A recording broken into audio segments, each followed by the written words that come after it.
Floor preparation in the flooring world deals with whether it's a concrete substrate or a wood substrate, where we have to do something to it in order to improve it or repair. Minor cracks, minor surface cracks in concrete, for example, or seams in an underlayment for resilient flooring on a wood substrate, for example, would require some kind of floor preparation, whether it be sanding or the addition of cementitious cements. We call those floor patches or floor levelers. So if we have concrete that has minor surface conditions, minor surface imperfections, it can be easily done with your typical cementitious patch. It needs to be clearly understood that the floor preparation that your typical flooring mechanics are going to do is cosmetic only.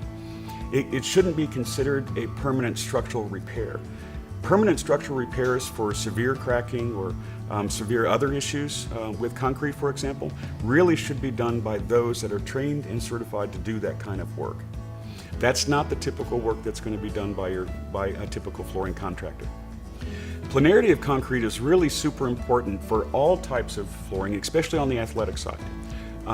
We're working with gymnasiums and larger arenas where we have a very large space, open space. So it's not like we have corridors or a bunch of little rooms, although we do, but we're dealing with very big spaces.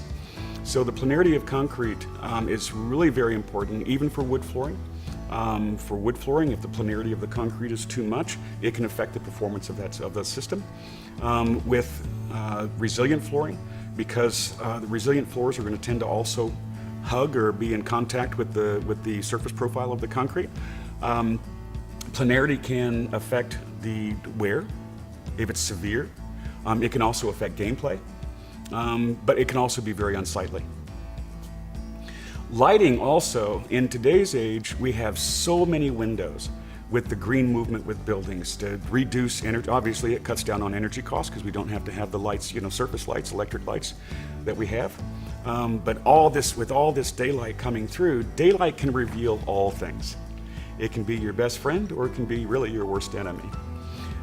Installation-wise, it's really difficult to tell the combination of the planarity of the concrete and in relation to also to the daylight that's coming through with large windows. Because basically concrete can have some dust on it or it's more dull, it doesn't have a lot of gloss level, but you put a new flooring down that can be quite reflective, especially wood floors or synthetic floors can have a higher gloss level, which is attractive, looks great, but it also can show, it can amplify the severity of poorly designed, poorly finished concrete. And there may be ways to correct that. That with the prevalence of the daylight that we have today, it needs to be clearly understood that, hey, with daylight in combination with surface imperfections of concrete, that you can see those telegraphed through.